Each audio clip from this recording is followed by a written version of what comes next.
O Evangelho Adventista. Jesus disse que a morte é um sono. Discorda aí, herege. Eu sou Ezequiel Gomes, você está no canal Vem Senhor Jesus. E hoje nós damos continuidade aqui à nossa série sobre o tal do Evangelho Adventista.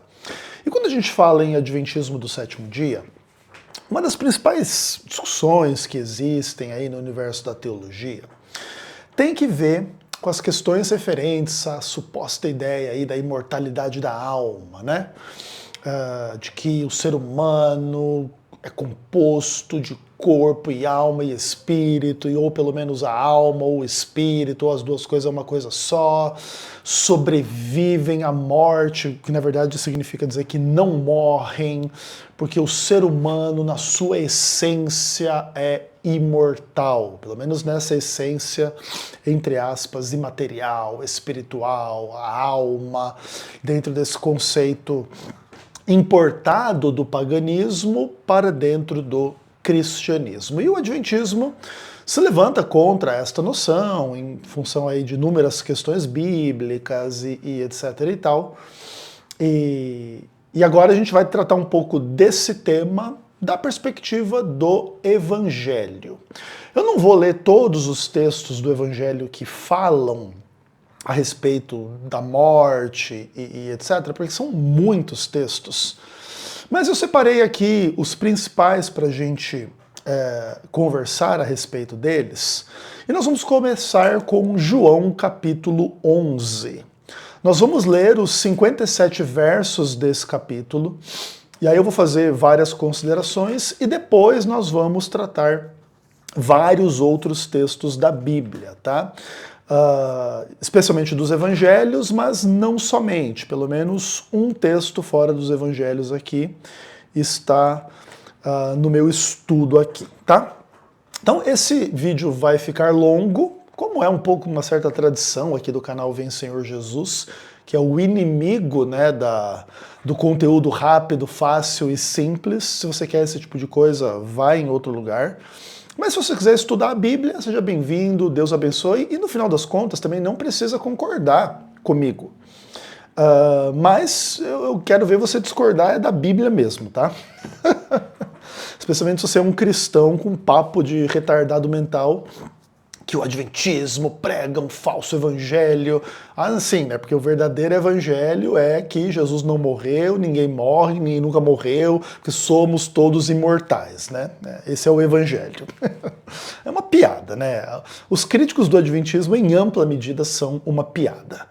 O que também não quer dizer uma defesa assim, muito radical do adventismo, porque o adventismo também tem muitos defeitos, problemas e pecados, assim como eu, como indivíduo, também tenho muitos problemas, defeitos e pecados, tá?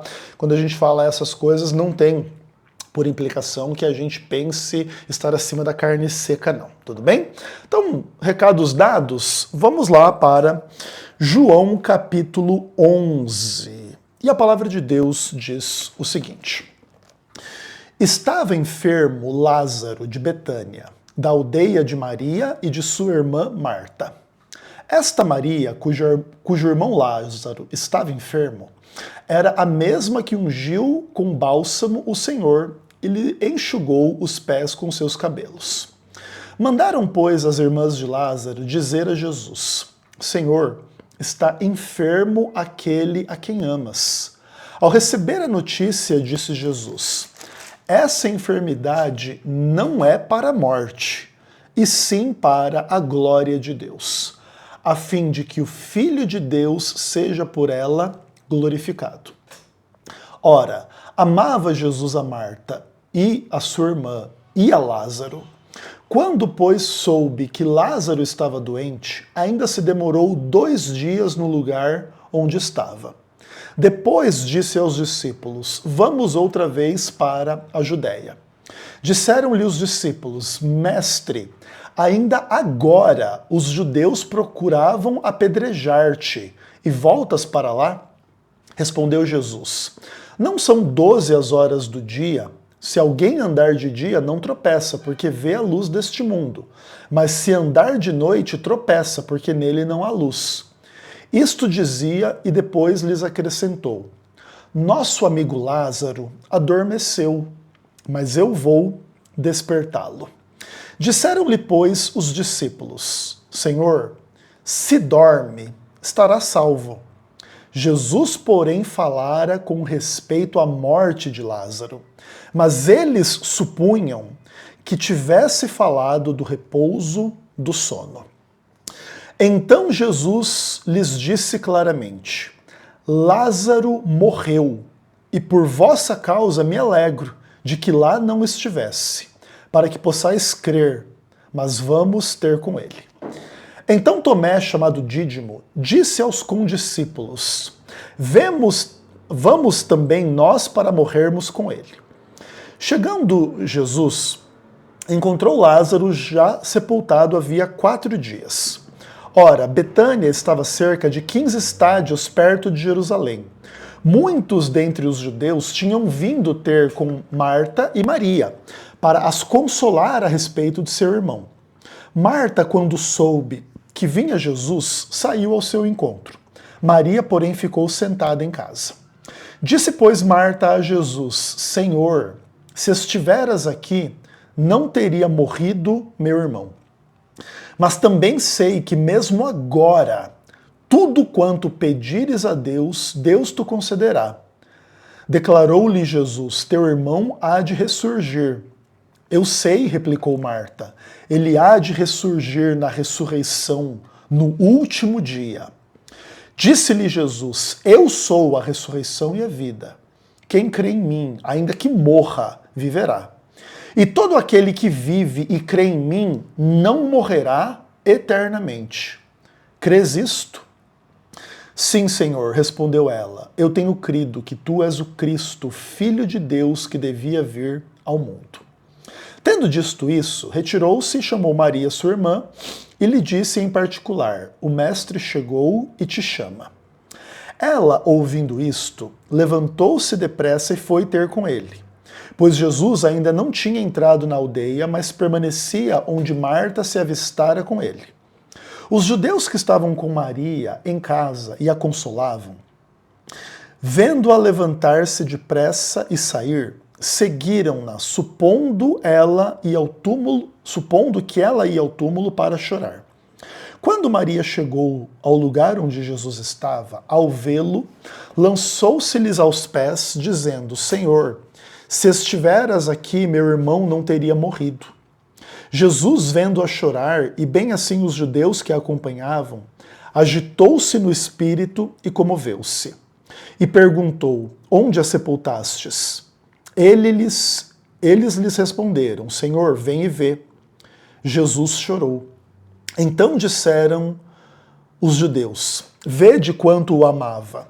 Mas alguns objetaram: Não podia ele, que abriu os olhos ao cego, fazer com que este não morresse? Jesus, agitando-se novamente em si mesmo, encaminhou-se para o túmulo. Era este uma gruta, e cuja entrada tinham posto uma pedra. Então ordenou Jesus: Tirai a pedra. Disse-lhe Marta, irmã do morto: Senhor, já cheira mal, porque já é de 4 dias. Respondeu-lhe Jesus: Não te disse eu que, se creres, verás a glória de Deus? Tiraram então a pedra, e Jesus, levantando os olhos para o céu, disse: Pai, graças te dou porque me ouviste. Aliás, eu sabia que sempre me ouves, mas assim falei por causa da multidão presente, para que creiam que tu me enviaste. E tendo dito isso, clamou em alta voz: Lázaro, vem para fora! Saiu aquele que estivera morto, tendo os pés e as mãos ligados com ataduras e o rosto envolvido num lenço. Então lhes ordenou Jesus: Desatai-o e deixai-o ir.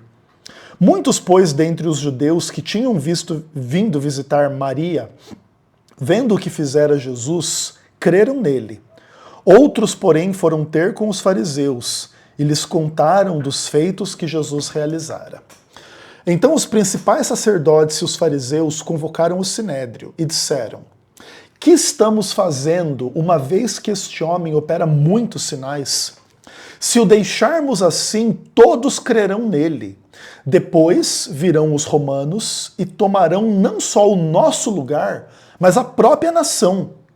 Caifás, porém, um dentre eles, sumo sacerdote naquele ano, advertiu-os dizendo: vós nada sabeis, nem considerais que vos convém que morra um só homem pelo povo, e que não venha a perecer toda a nação? Ora, ele não disse isso de si mesmo, mas sendo sumo sacerdote naquele ano, profetizou que Jesus estava a morrer pela nação, e não somente pela nação, mas também para reunir em um só corpo os filhos de Deus que andavam dispersos. Desde aquele dia resolveram matá-lo, de sorte que Jesus já não andava publicamente entre os judeus, mas retirou-se para uma região vizinha ao deserto, para uma cidade chamada Efraim, e ali permaneceu com os discípulos. Estava próxima a Páscoa dos judeus, e muitos daquela região subiram para Jerusalém antes da Páscoa, para se purificarem. Lá procuravam Jesus, estando eles no templo, diziam uns aos outros: que vos parece? Não virá ele à festa?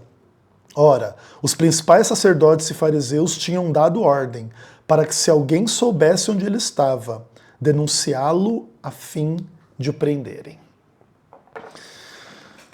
Eu peço desculpa porque eu não estou lendo muito bem, eu não tenho costume muito de gravar vídeo de manhã, e a minha voz também não está muito boa, tá?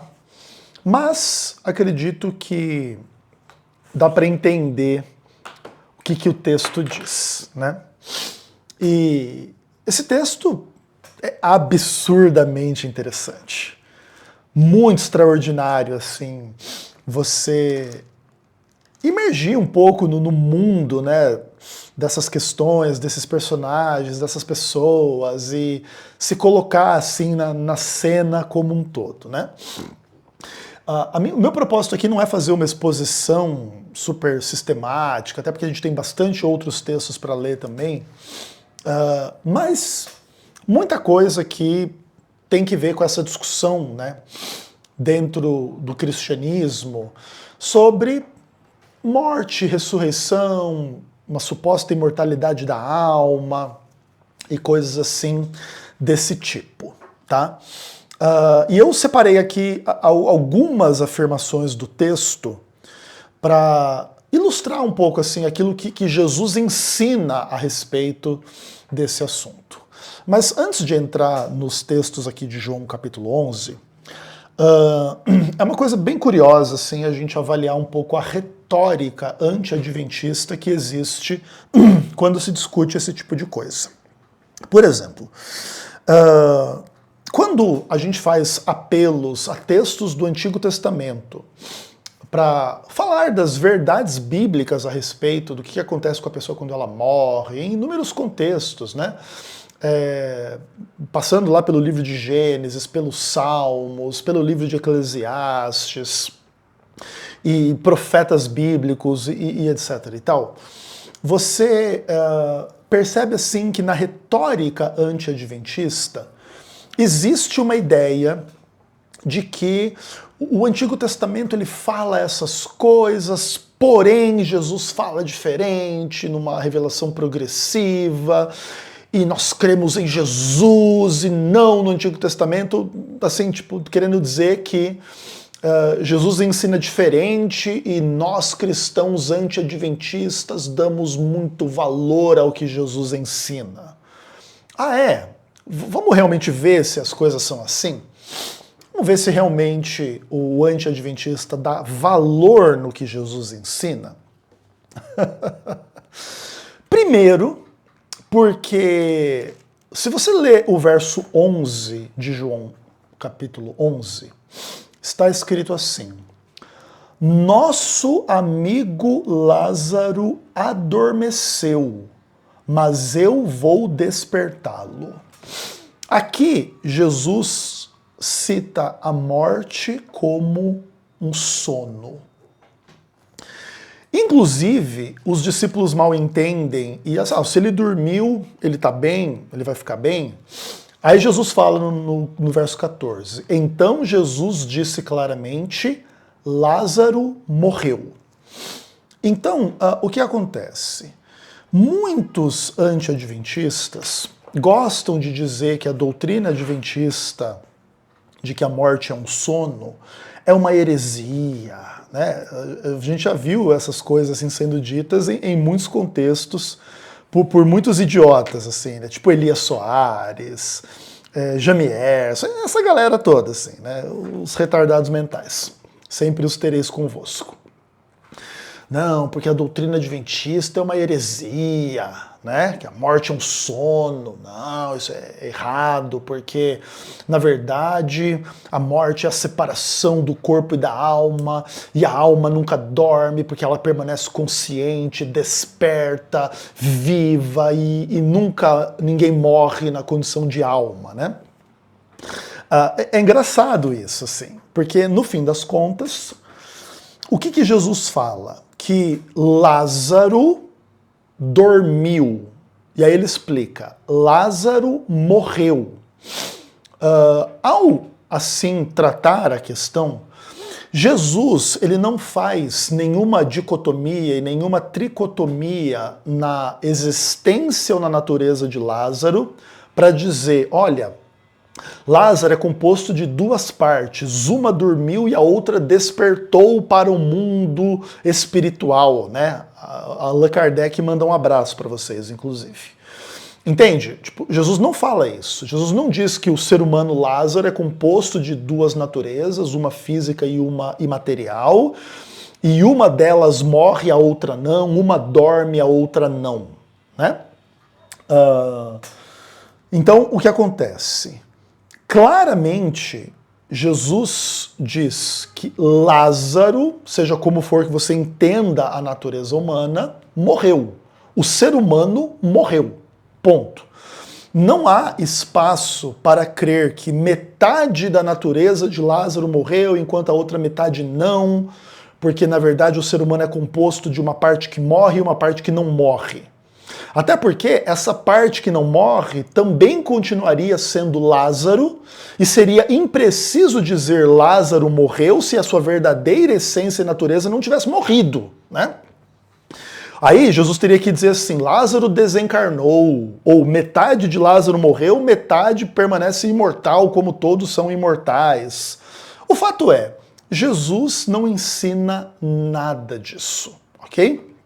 Jesus ensina, a pessoa morreu, Lázaro morreu.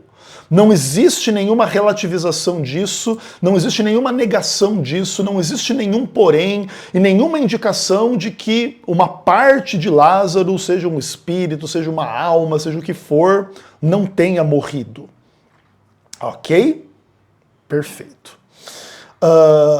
Só por isso aqui, só nos primeiros dois versos que a gente destacou aqui, o verso 11 e o verso 14, nós já percebemos que a crença adventista de que a morte é um sono está validada no Evangelho, nas palavras de Jesus, e as heresias dos nossos críticos que permanecem refutadas. Mas tem bastante mais coisas aqui para a gente avaliar. Uma coisa interessante sobre o verso 13 é que aqui o texto indica que as coisas que Jesus fala a respeito desse assunto são passíveis de incompreensão. Lá no verso 13 diz assim, Jesus falara com respeito à morte de Lázaro, mas eles supunham que ele tivesse falado do repouso do sono. Então, o que acontece? O texto bíblico aqui, ele nos dá uma dica muito interessante de que as suposições das pessoas a respeito do que Jesus diz pode conduzi-las a não entender o que Jesus diz e a concluir o contrário do que Jesus diz. Inclusive, a gente vê esse efeito em prática quando se tenta defender a doutrina da imortalidade da alma com base, por exemplo, em Mateus 10, 28, com base, por exemplo, em Lucas 16, com base, por exemplo, em Lucas 23, verso 43, que tem que ver lá com Mateus 10, 28, os que podem matar o corpo e não podem matar a alma e não sei o quê, ou com a história ou parábola do rico e do Lázaro, ou depois lá com o ladrão da cruz e etc. Tá? É muito interessante a gente demonstrar que em João 11, verso 13, já está a dica que o que Jesus fala a respeito desse assunto pode ser mal interpretado a depender das suposições de quem ouve o que Jesus diz ou de quem lê o que Jesus diz. E isso é bem curioso, assim, porque depois a gente vai tratar desses textos que eu mencionei aqui para demonstrar o erro dos nossos opositores, pela milésima vez, inclusive, né?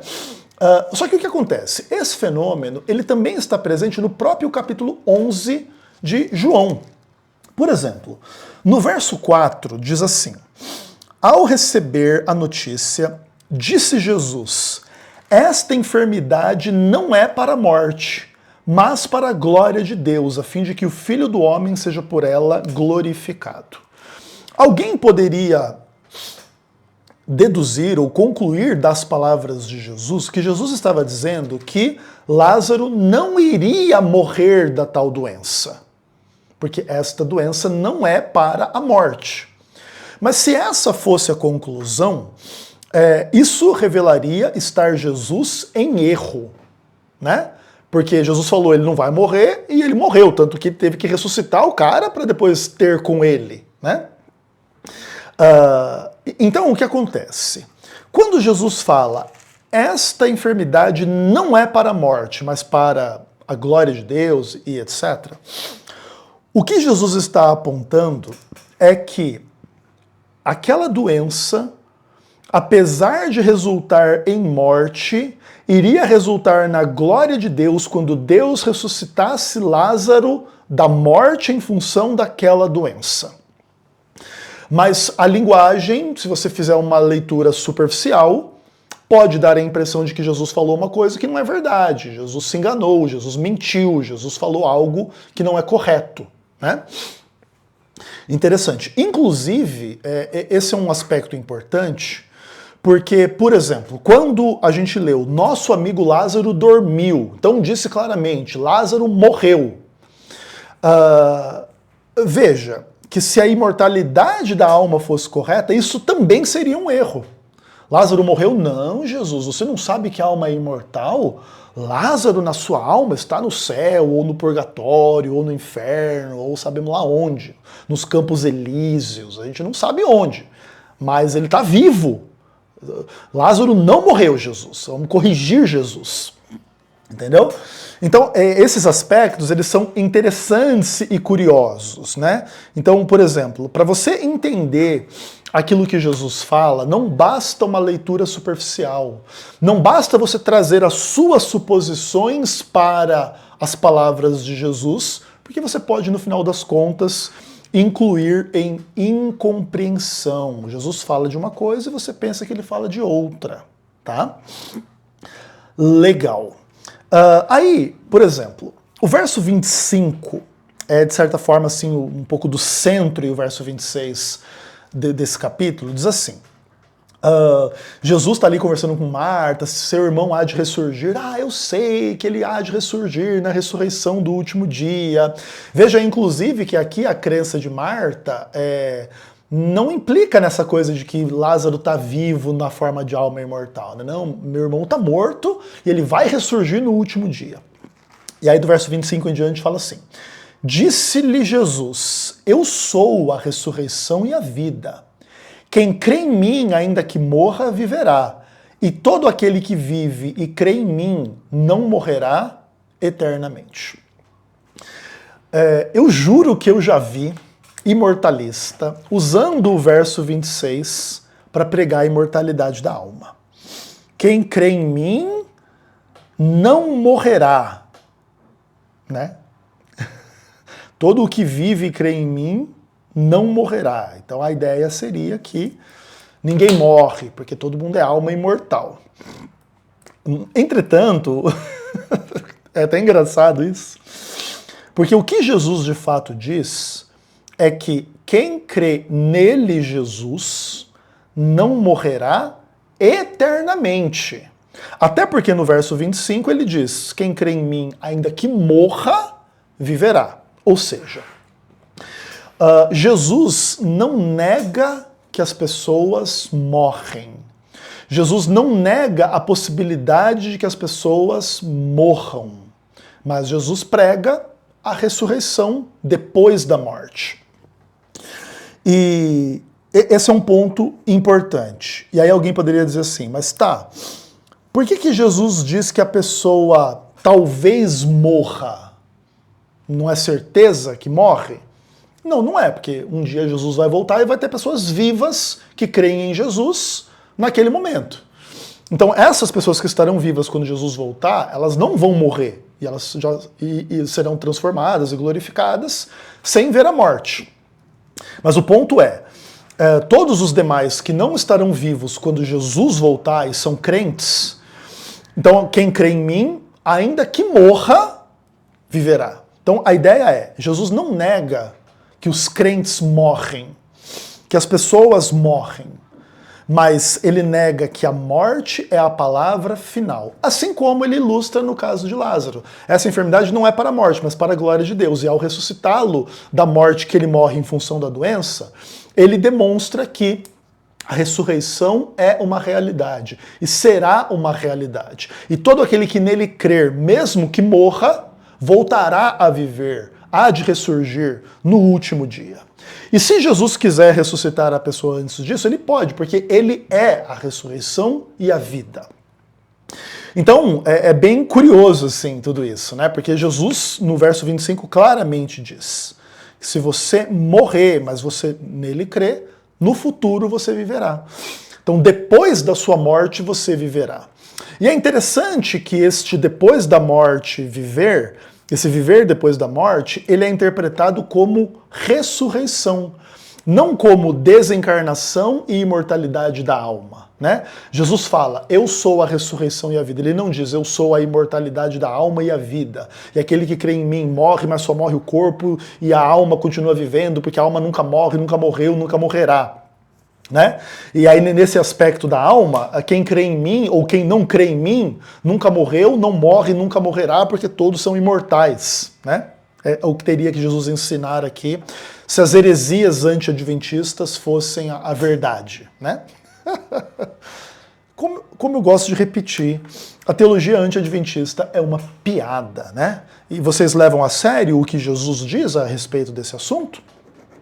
Então vocês devem levar a sério que a morte é um sono, que as pessoas só podem viver depois da morte em contexto de ressurreição. Não há uma palavra nesse texto sobre a alma de Lázaro, de qualquer outra pessoa que morre, que na verdade não morre.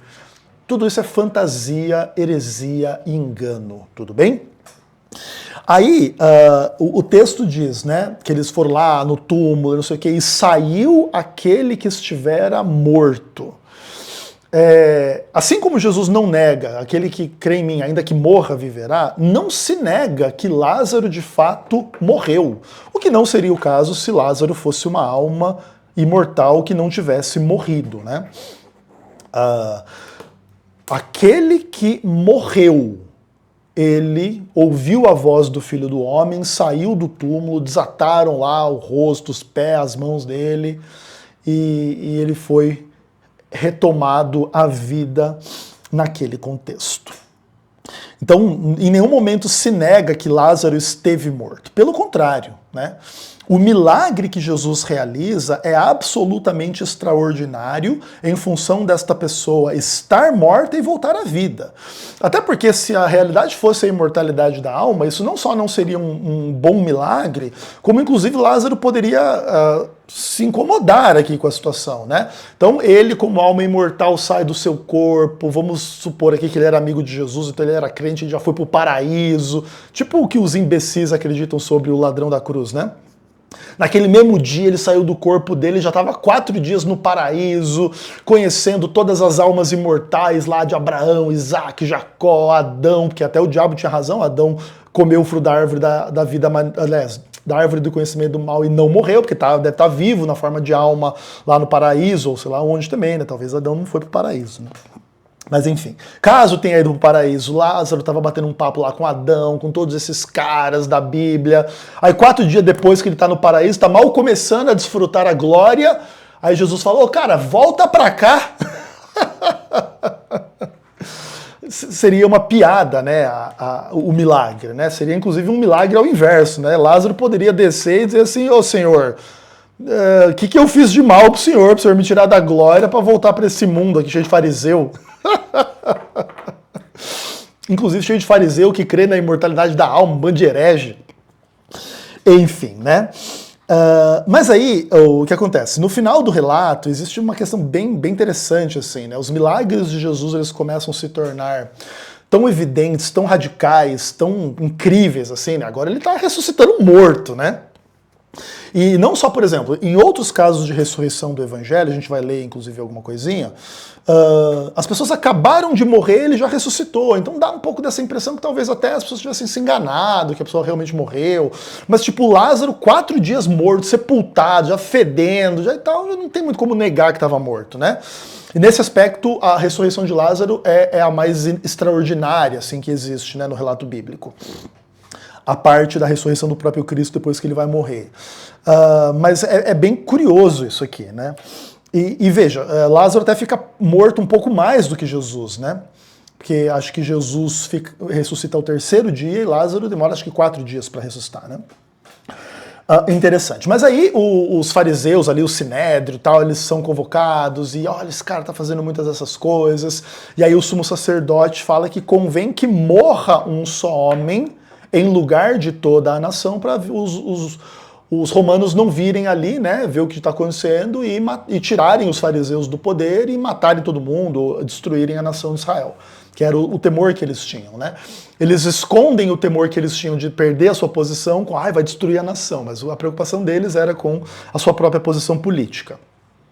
E aí a ideia é que morra um só, né, que morra Jesus em lugar de toda a nação, e aí o evangelista diz, mas eles nem faziam ideia. Ele nem estava falando de si mesmo, ele profetizou que Jesus havia de morrer pela nação, e não só pela nação, mas para reunir os filhos de Deus em um só corpo. Então veja, aqui também o texto vai falar claramente da morte de Jesus. O que também não seria correto dizer se Jesus fosse também uma alma imortal que nunca morreu, né? A gente gosta de provocar o Elias Soares, né? Que o Elias Soares prega o evangelho do Jesus que nunca morreu, né?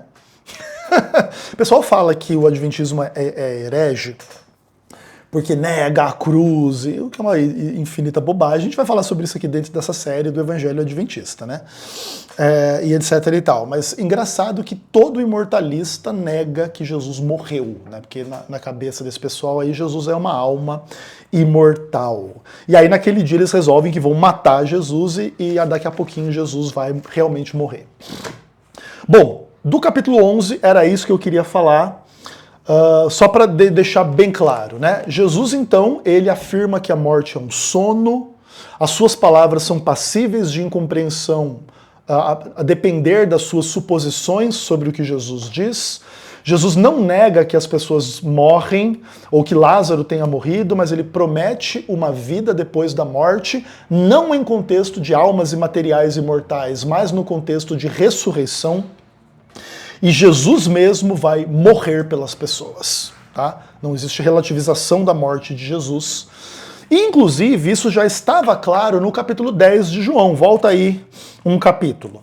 Vamos ler o verso 11, o verso 15 e o verso 17. Em todos esses textos acontece a palavra alma, mas talvez na sua e na minha tradução essa palavra não esteja presente. Então, por exemplo, João capítulo 10, verso 11. Eu sou o bom pastor dá a vida pelas ovelhas. O termo vida aqui é o termo psirrê, alma, né? Verso 15. Assim como o Pai conhece a mim, eu conheço o Pai e dou a minha vida pelas ovelhas. Então, Jesus dá a alma pelas ovelhas, a vida, a psirrê. Verso 17. Por isso o Pai me ama, porque eu dou a minha vida para a reassumir. Eu dou a minha alma para a reassumir. Olha que interessante. Morre, deu a alma. ressuscitou, reassume a alma. Se Jesus tivesse uma alma imortal, primeiro, que ao morrer a alma não morre, e ao voltar à vida não reassume aquilo que não estava vivo, porque nunca morreu. Então, ao Jesus dizer que ele dá a alma para a reassumir, ele demonstra que entre a sua morte e a sua ressurreição não tem alma. Porque senão ele não teria dado e ele nem teria reassumido. Ele sempre teria a alma, nunca teria não tido. Ou nunca teria dado e nunca teria reassumido. Não, Ezequiel, você está falando uma heresia. Ah, é uma heresia? Então vamos dar uma lidinha lá na profecia sobre a morte de Jesus, em Isaías capítulo 53, que é o único texto que nós vamos ler aqui que não está no Evangelho. Verso 10. Quando ele der a sua alma como oferta pelo pecado, verá a sua posteridade e prolongará os seus dias. Verso 12. Porquanto derramou a sua alma na morte, foi contado com os transgressores, levou o pecado sobre si e pelos transgressores intercedeu. Então, a linguagem profética da morte de Jesus é Jesus dar a alma, derramar a alma onde? Na morte, dando a sua alma como oferta pelo pecado. Não existe a ideia que ele dá só o corpo como oferta pelo pecado, enquanto a sua alma não morre. É o exato oposto à linguagem bíblica, tá? Aí, por exemplo, lá em João 15, verso 13, continua um pouco essa ideia, né, dele dar a vida, dele dar a alma. E aí diz assim: ninguém tem maior amor do que este, alguém dar a própria vida em favor dos seus amigos, ou seja, a própria alma. Ao morrer, Jesus dá a própria alma. E lá em Mateus capítulo 26, verso 38, Jesus fala um pouco dessa linguagem, né, da morte da alma, ou da tristeza até a morte da sua alma, no contexto ali, um pouco imediato antes da crucifixão. Então, 26:38, o texto diz assim: lhes disse Jesus, a minha alma está profundamente triste até a morte. Então, no final das contas, toda a linguagem bíblica a respeito da morte de Jesus envolve o conceito de morte da sua alma, de dar a sua alma, isso é morrer, é dar para depois reassumir, então implica-se um hiato entre o dar e o reassumir, que é exatamente a realidade da morte na qual ele derramou a sua alma.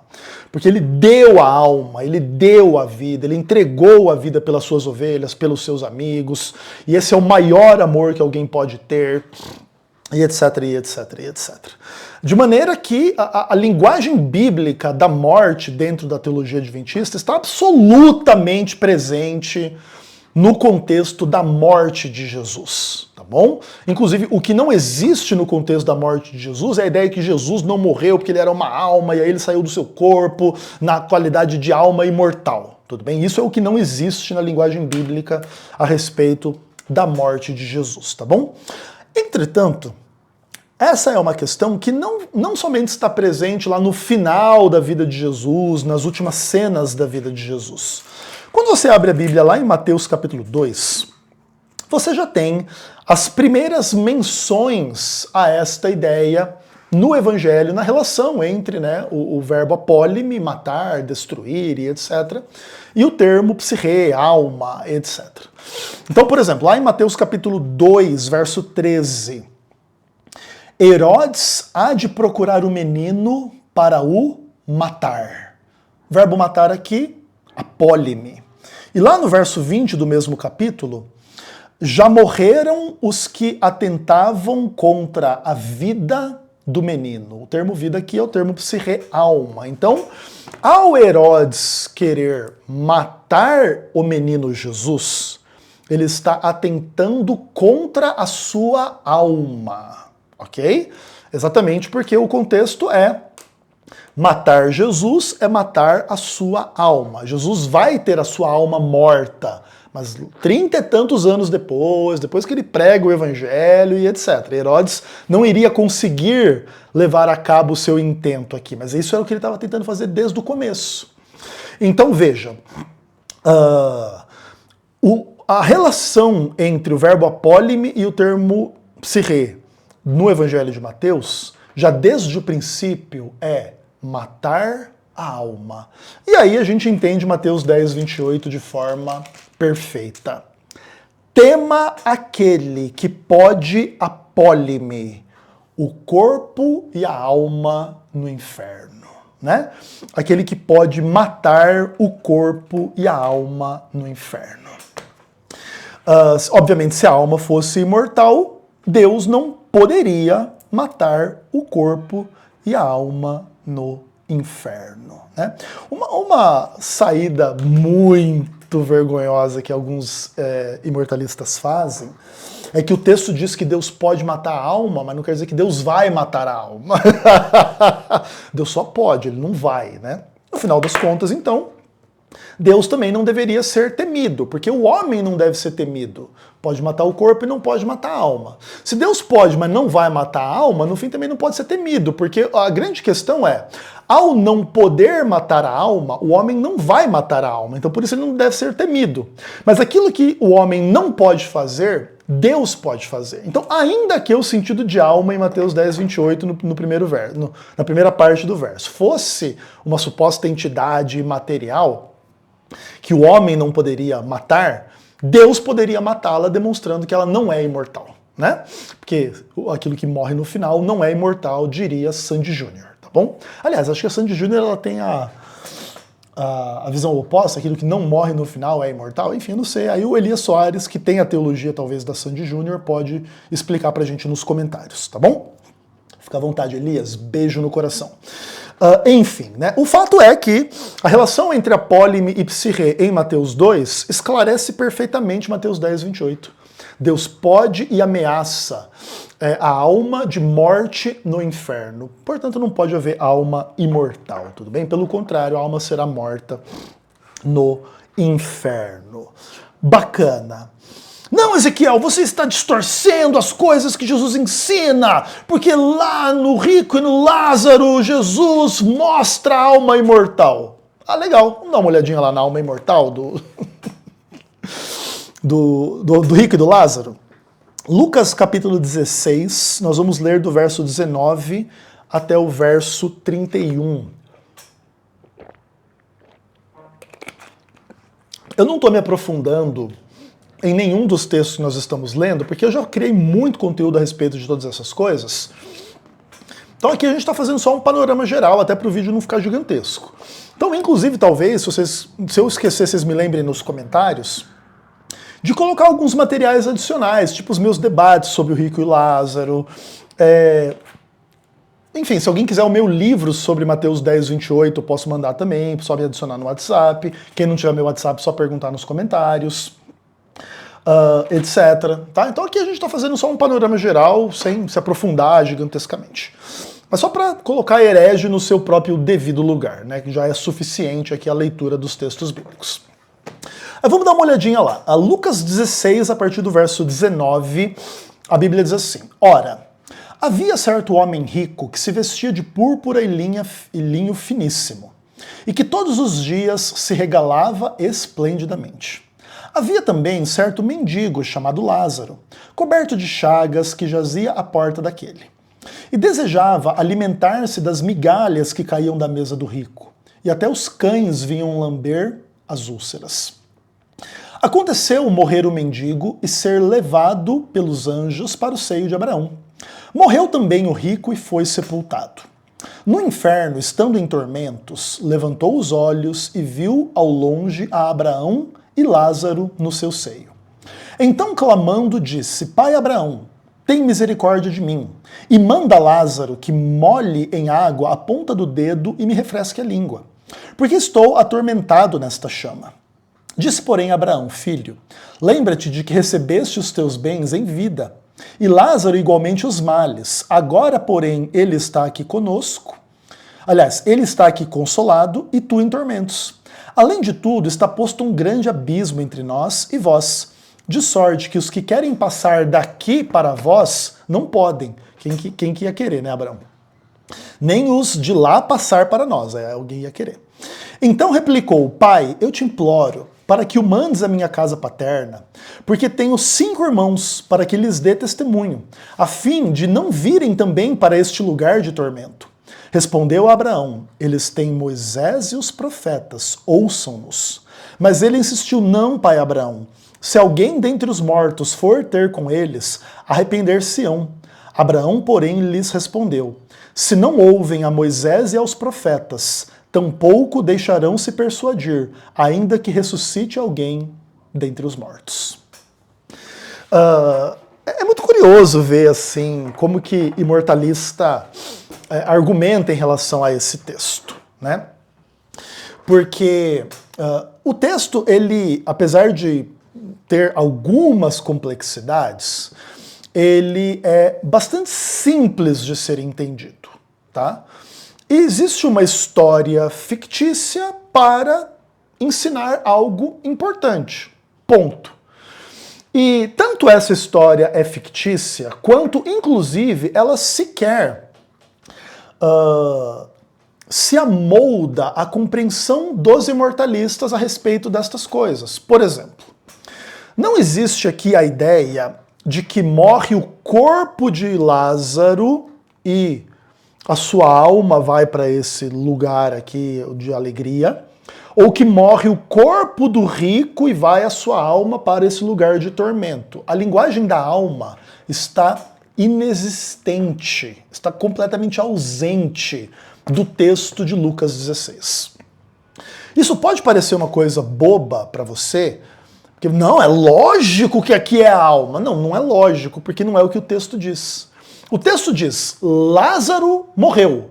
Lázaro foi com os anjos para o seio de Abraão. Seja o que for que seja Lázaro, é o que morreu. Seja o que for que seja Lázaro, é o que foi através dos anjos lá não sei aonde com Abraão. Entendeu?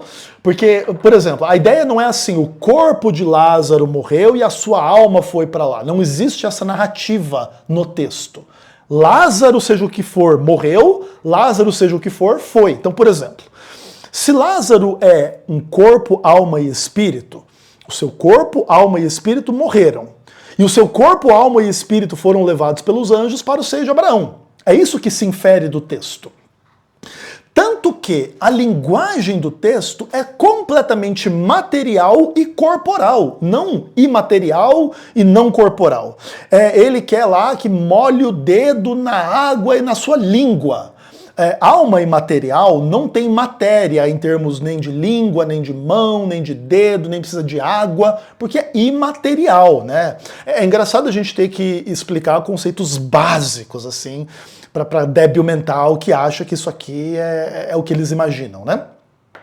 Tipo, não, a linguagem é corporal. Inclusive, esse é um dos elementos que demonstra que essa história não é exatamente o que os imortalistas pensam que ela é.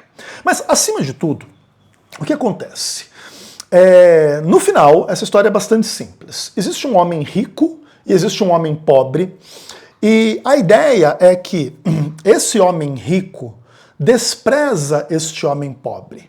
E na mentalidade de muitas pessoas, e talvez até mesmo da maioria, esse homem rico é abençoado por Deus e esse homem pobre é amaldiçoado por Deus. Esse homem rico, olha que maravilha, quanta glória, quanta coisa boa, não sei o que lá. E esse homem pobre é uma pessoa desprezada em função de problemas de grana, de saúde, de trocentas questões. Só que o texto, de forma fictícia, ele inverte os papéis entre o pobre e o rico depois da morte. Aí depois da morte, lá supostamente vai um para um lugar ruim e outro para um lugar bom, e se invertem as posições. Agora quem tinha uma vida boa e rica aqui vai para um lugar de tormento, e quem tinha uma vida ruim aqui vai para um lugar de consolo e descanso. Ok. E aí começa a haver um bate-papo entre o líder do contexto lá, supostamente, de quem vai para o lugar do consolo, que é o Abraão, que é uma figura muito importante lá entre eles, e etc, e etc, e etc. E existe esse bate-papo com esse cara que é o rico, que se deu mal, que não cuidou do pobre, que não estava nem aí, só se regalava. A roupa dele, se ele vendesse uma camisa, dava para pagar um mês de marmita pro mendigo, mas ele não estava nem aí, ele prefere usar uma camisa do que ajudar o outro que está ali na porta da casa dele e tal, não sei o quê. E agora, quando ele percebe a situação, ele pede que Lázaro seja ressuscitado, volte para a porta da casa dele, tipo uma coisa maluca de pensar, e avise os seus irmãos, ô galera, cuida de mim aí, porque eu sou pobre aqui, mas ó, se vocês não cuidarem, vocês vão botar o seu irmão lá, viu? Eu vi seu irmão lá e ele tá lascado. E aí o Abraão responde para ele, não, mas eles já têm Moisés e os profetas. Nos textos bíblicos de Moisés e os profetas, já está dito que é para cuidar do pobre. Se os seus irmãos não cuidam... Não, mas se alguém ressuscitar dos mortos e for lá, eles vão crer. Mas, veja, até o rico sabe que o morto está morto. Porque, inclusive, tem que ressuscitar para ir falar com os caras. Porque se o rico acreditasse que era através de alma, e a alma continua consciente, conversando, e batendo papo e não sei o quê, o rico poderia dizer, não, manda ele pelo menos assombrar os rapazes lá na forma dessa alma imortal aí. O que não acontece também no texto, né? Etc. Então, assim, o que a gente percebe, assim? O imortalista pega textos como esse e supõe encontrar aqui a prova da imortalidade da alma, né? Que ninguém morre, que morre, mas não morre, que morre, mas tá lá, não sei aonde. Inclusive negando aquilo que Jesus mesmo ensinou, né? Nosso amigo Lázaro morreu. Em nenhum momento do relato lá em João 11 que a gente leu, diz assim, nosso amigo Lázaro morreu e foi levado pelos anjos até o paraíso, e agora eu vou fazer ele voltar de lá, para ele reclamar comigo. Ou seja, quando Jesus vai tratar de uma... Engraçado que é o mesmo nome, Lázaro, né? Mas assim, quando Jesus vai tratar de uma morte real, vamos dizer assim, ele não traz essa narrativa aqui. Inclusive, essa é uma das razões também pelas quais a gente entende que aqui Jesus está contando uma parábola. Mas acima disso, o resultado da parábola, o final, o ápice da parábola é o seguinte. Seus irmãos ricos, que não estão cuidando do pobre que está lá na porta da casa deles, receberam as palavras de Moisés e dos profetas, ouçam-nos. Porque os Moisés e os profetas falaram a respeito da exploração do pobre, de desconsiderar o pobre, de não ajudar o pobre, de não amar o próximo e etc. E se você desconsidera tudo isso, você merece a condenação. Ir para o mesmo lugar que o cara lá estava, metaforicamente, ficticiamente, né? Você ser condenado, se perder, né? Essa que é a ideia. Agora, se o ensinamento da parábola é ouça Moisés e os profetas quando o assunto é cuidar do pobre, por que nós não deveríamos ouvir Moisés e os profetas quando o assunto é a morte? Vamos dar uma lidinha no que Moisés e os profetas ensinam sobre a morte? Vamos lá, por exemplo, Gênesis capítulo 3. Então tem toda aquela história lá da árvore do conhecimento do bem e do mal e etc. E aí Deus fala para eles que se eles comessem o fruto do conhecimento do bem e do mal, eles iriam morrer. Não é isso? Eu não vou ler ali todo o texto, mas você pode ler, por exemplo, o capítulo 2, verso 7, que fala ali da formação do homem. Depois você tem a ideia aqui no verso 17, da árvore do conhecimento do bem e do mal não comerás, porque no dia em que dela comerdes, certamente morrerás. Então a ideia é que o pecado traria a morte. Adão e Eva comeram ou não comeram o fruto do conhecimento do bem e do mal, segundo o relato bíblico? Comeram. Como é que eles poderiam ser imortais depois de cometer o pecado em função do qual Deus diz que eles iriam morrer? Eu sei que esse pode ser um raciocínio muito complexo para retardado mental, né? Eu sei, eu entendo isso. Mas no final das contas, o que Moisés ensina é que em função do pecado existe a morte.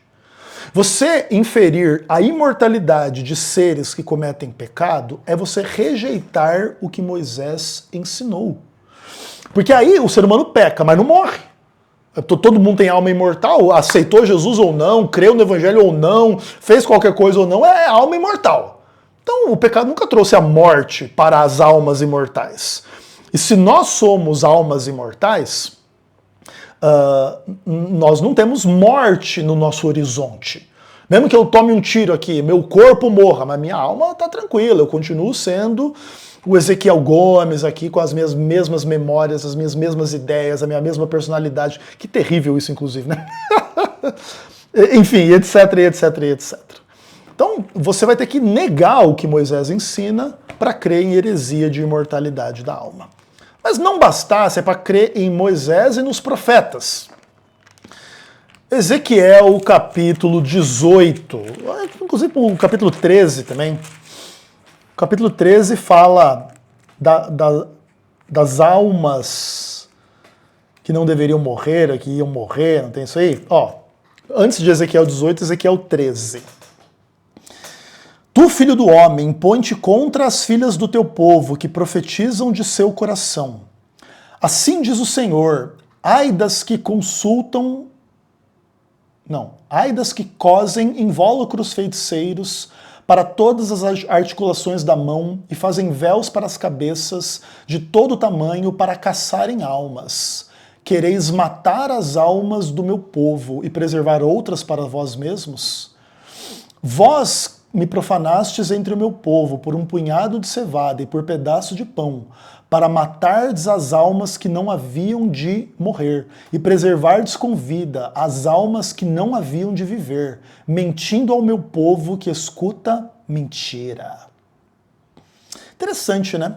A linguagem do profeta é matar a alma. As almas que não deveriam morrer estão vivendo, as almas que não deveriam viver, que não deveriam morrer estão morrendo, e etc. E aí Ezequiel 18, né? Todas as almas são minhas, como a do pai como a do filho. Assim a alma que pecar, essa morrerá. É muito engraçado assim os anti-adventistas tentarem interpretar essas coisas, querendo dizer assim, que não, a palavra alma, aqui ela não quer dizer a entidade imaterial, ela quer dizer a pessoa. Ué, mas a entidade imaterial não é uma referência à pessoa? Por exemplo, vamos supor que a teoria da imortalidade da alma, nos termos aí do entendimento anti-adventista, seja uma teoria verdadeira. Então eu tomo um tiro, meu corpo morre, minha alma sai do corpo e se vê viva no mundo espiritual. Eu, como pessoa, não estou aqui vivo no mundo espiritual? Não é a minha pessoa que está viva? Você não pode fazer referência, Ezequiel Gomes, rapaz, tudo bom? Seja bem-vindo aqui ao inferno onde você merece, obrigado. Vai começar a doer um pouquinho aqui, não vai parar por toda a eternidade, mas seja bem-vindo, tá bom? Obrigado. Tipo isso, entendeu? Esse é o ponto. Eu, como pessoa, na forma de alma, estaria no inferno, ou no purgatório, ou no céu, ou onde quer que seja.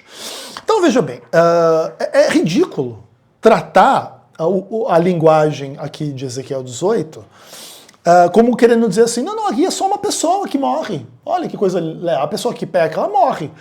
Tá, entendi. E as pessoas todas que pecam na qualidade de alma ou na qualidade só de corpo? Nós somos um corpo com pecado, com uma alma sem pecado dentro dele? Onde que a Bíblia ensina isso? É engraçado assim que os anti-adventistas vivem pedindo pra gente assim, né? Cadê o texto que diz isso aí exatamente como você crê? E aí, cadê o texto que diz essa heresia, essa idiotice que vocês creem aí? Não existe, né? Que legal, né? Mas o que existe é o contrário. A alma que pecar, essa morrerá. A única forma de você, inclusive, supor que as almas das pessoas são imortais, independentemente de qualquer coisa, é supor que as almas delas são sem pecado. Mas daí você vai ter um pouco de problema de justificar por que algumas vão ser torturadas no inferno eternamente se a alma não tem pecado, né? Porque nesse caso, se a alma é sem pecado e só o corpo que peca, só o corpo que morre, a alma não morre. Mas daí tem que todo mundo ir pro céu, ninguém pode ir pro inferno na forma de alma ser torturada lá, entendeu? Porque aí você estaria sendo torturada por pecado que você não tem. Porque a alma, para ser imortal, não pode ter pecado. Porque o salário do pecado é a morte, não é a imortalidade em tormento, entendeu? Só que eu sei que também que devem ser raciocínios muito complexos para débil mental imortalista, tá? Eu realmente entendo. E aí, por exemplo, é para crer, né, nos profetas da Bíblia, etc e tal. E aí você lê lá Eclesiastes capítulo 9, que é um texto que a gente nunca cansa, né, de esfregar na cara destas pessoas. E aí a Bíblia diz assim: Porque os vivos sabem que hão de morrer, mas os mortos não sabem coisa nenhuma. Então, por exemplo, tanto é verdade que o texto lá do rico e do Lázaro é uma parábola, que se ele fosse verdade, esse texto seria mentira. Porque, veja, o rico sabe que ele tem 5 irmãos que ainda não morreram, mas ele está morto. Mas aqui a Bíblia diz, os mortos não sabem coisa nenhuma. Então, se lá na parábola do rico e do Lázaro, aquele que naquela narrativa está morto, mas na verdade está vivo, ele sabe quantos irmãos ele tem que ainda estão vivendo da mesma forma como ele vivia, desprezando os pobres e só se regalando nas riquezas, se fosse verdade o que está dito lá, esse texto aqui seria mentira. Inclusive, essa é mais uma das razões para considerar a parábola do rico e do Lázaro uma parábola, uma história fictícia só para fazer você acreditar em Moisés e nos profetas quanto ao cuidado com os pobres. E no final das contas, também você tem que crer em Moisés e nos profetas quanto ao que eles ensinam sobre a morte. A morte vem em função do pecado. Quem peca morre. E quando você morre, você não sabe coisa nenhuma. E o texto continua. Sua memória jaz no esquecimento. Amor, ódio, inveja para eles já pereceram. Para sempre não tem eles parte em coisa alguma do que se faz debaixo do sol. Veja que o texto diz que a inveja pereceu para quem morreu. Mas o rico que está em tormento não está com inveja de Lázaro que está num lugar bom? Não está com inveja de alguém que tem uma água para beber, lá na realidade imaterial, onde não tem água, nem língua, nem nada? Então, veja, se aquele texto fosse ser tomado literal, o texto bíblico seria uma mentira. O texto bíblico diz que a inveja pereceu de quem morreu, e a pessoa morre e está cheia de inveja de quem está no céu e ela está no inferno. Verso 10. Tudo quanto te vier às mãos para fazer, conforme o segundo as tuas forças, porque no além para onde tu vais, não há obra, nem projeto, nem sabedoria, nem conhecimento algum. Veja, os anti-adventistas, eles tentam vergonhosamente escapar de Eclesiastes, dizendo que Eclesiastes fala da perspectiva debaixo do sol. Mas veja, aqui não. No verso 10 diz, no além para onde tu vais. Não é de onde você sai, a percepção que tem é que não tem nada, mas daí lá onde você vai tem coisa lá. Não. O que o texto diz é para onde você vai depois que você morre, não tem projeto, obra, conhecimento ou sabedoria alguma. Mas veja, se a gente fosse tomar literalmente a história do rico e do Lázaro, ele não tem uma sabedoria? Poxa, ressuscita o Lázaro, leva ele para falar com meus irmãos, aí os meus irmãos vão parar de desprezar o pobre, aí eles não vão vir para o lugar de tormento. Tem uma obra, tem um projeto, tem conhecimento, etc e tal, mas é o contrário. A Bíblia diz o exato oposto, tá? E inclusive, João 10,35, Jesus ensina que a Escritura não pode falhar, tá? Então, se a Escritura diz que é assim o que acontece depois que a pessoa morre, não tem consciência, não tem lembrança, não tem memória, não tem sentimento, não tem projeto, não tem nada, é porque é assim. Até porque se não fosse assim, a Escritura poderia falhar, né? Jesus, né? Como Jesus diz que a Escritura não pode falhar, é óbvio que a parábola do rico e do Lázaro devem ser tomadas como parábola, tá? E aí eu queria falar ainda de um texto que eu considero bem curioso, que está lá em Marcos capítulo 5, é uma discussão interessante aqui. Esse argumento aqui ele não é muito usado por imortalistas, porque na verdade ele é mais usado por ateus, né, para querer dizer que Jesus mentiu, né? Mas eu vou explicar para vocês aqui. A ressurreição da filha de Jairo, aliás. Marcos 5, verso 35 a 43. Aí a Bíblia diz assim, ó. Falava ele ainda quando chegaram alguns da casa do chefe da sinagoga, a quem disseram, tua filha já morreu, por que ainda incomodas o mestre? Mas Jesus, sem acudir a tais palavras, disse ao chefe da sinagoga, não temas, crê somente. Contudo, não permitiu que alguém o acompanhasse, senão Pedro e os irmãos Tiago e João. Chegando à casa do chefe da sinagoga, Jesus viu o alvoroço, os que choravam e os que pranteavam muito. Ao entrar, lhes disse, por que estáis em alvoroço e chorais? A criança não está morta, mas dorme. E riram-se dele. Tendo ele, porém, mandado sair a todos, tomou o pai e a mãe da criança e os que vieram com ele, e entrou onde ela estava. Tomando-a pela mão, disse, Talita cumi, que quer dizer, menina, eu te mando, levanta-te. Imediatamente a menina se levantou e pôs-se a andar, pois tinha 12 anos. Então ficaram todos sobremaneira admirados. Mas Jesus ordenou-lhes expressamente que ninguém o soubesse, e mandou que dessem comer a menina. Dessem de comer a menina. O que acontece? A menina está claramente morta, já está todo mundo desesperado, etc, etc, etc. Não se pode supor o contrário. Mas Jesus fala, a criança não está morta, mas dorme. Aqui existem algumas questões muito interessantes. Nesse aspecto, Jesus trata a primeira morte como um sono e somente a segunda morte como realmente a pessoa estar morta. Inclusive, isso ajuda a explicar Mateus 10, 28. Quando você morre na perspectiva da ressurreição, especialmente da ressurreição para a vida eterna, você não tem o que temer. A pessoa te mata, mas ela não pode tirar a tua vida eterna, a qual você vai viver na ressurreição. Essa é um pouco a ideia lá de Mateus 10, 28.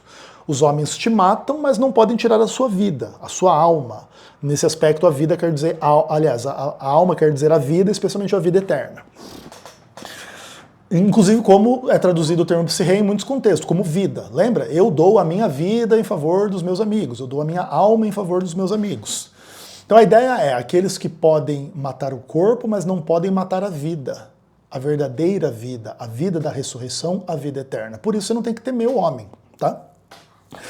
Então, nesse ponto, Jesus não está exatamente negando que a criança passou pela primeira morte, mas ele trata isso como um sono. Por isso ele diz, ela não está morta, não é um problema definitivo isso aqui. Ela está dormindo. E ele ressuscita ela ali imediatamente. Ela não tinha passado pela verdadeira e definitiva morte. Então não é que Jesus mente, mas Jesus trata dessa forma de uma linguagem, inclusive tratando a primeira morte como sono mais uma vez, né? Ela não está morta, mas ela dorme. Se ela, por exemplo, tivesse morrido, ressuscitado na segunda ressurreição e sido destruída, aí ela estava realmente morta. Não sendo esse o caso, ainda há esperança. Por isso ele diz para as pessoas crerem, né? E ele, como a ressurreição e a vida, poderia ressuscitar essa criança como de fato o fez. E basicamente, através destas pequenas considerações, nós demonstramos a absoluta e perfeita harmonia da fé adventista com o evangelho mesmo, tá bom? A gente entende assim que os imortalistas eles têm uma conexão tanto por tradição e quanto por questões psicológicas assim a respeito da morte, com a heresia da imortalidade da alma. Eles aparentemente não percebem assim quão perniciosa é a doutrina da imortalidade da alma.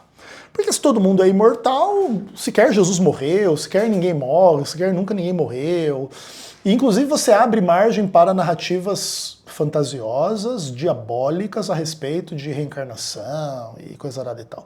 Ainda que, no final das contas, até também seria verdade que se a alma fosse imortal, a reencarnação seria um plano mais correto, ou mais benevolente, ou mais interessante do que o inferno eterno da alma, né? Mas nada disso é bíblico, nada disso é verdade, tudo isso é absolutamente fantasioso e ridículo, né?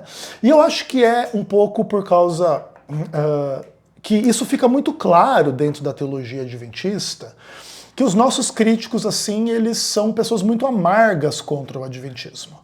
Porque deve ser muito vergonhoso para eles, assim, supor, por exemplo, assim, que o Ezequiel Gomes é o sectário da Ellen White. Aí chega o sectário da Ellen White, esfrega a Bíblia na cara deles e eles nada têm que dizer em contrário, né? No aspecto assim, realmente de refutar o que eu aqui estou dizendo. Claro, eles podem ter interpretações diferentes das minhas, mas isso não me refuta. Isso só demonstra que algumas pessoas têm interpretações piores do que as outras, né? Essa que é a grande realidade, e o Evangelho Adventista está absolutamente vindicado nesse aspecto, e quem crê em heresia de imortalidade da alma é que tem que se envergonhar e entender que está em plena desarmonia com o que ensina o Evangelho de Jesus. Tá bom? Obrigado pela sua atenção e até o próximo vídeo, se Deus quiser. Um abraço.